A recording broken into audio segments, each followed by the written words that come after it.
সেহেরিতে এমনভাবে খাবেন না যে মনে হয় এটা আপনার জীবনের শেষ খাওয়া। এভাবে খাবেন না।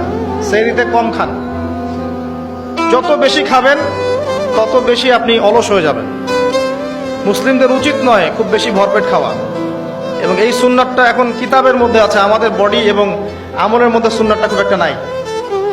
যত বড় আশিকের রাসূল দেখবেন তত বড় ভুঁড়ি। এটাই বাস্তবতা। আমরা ভোগবিলাসী হয়ে গেছে আর কি।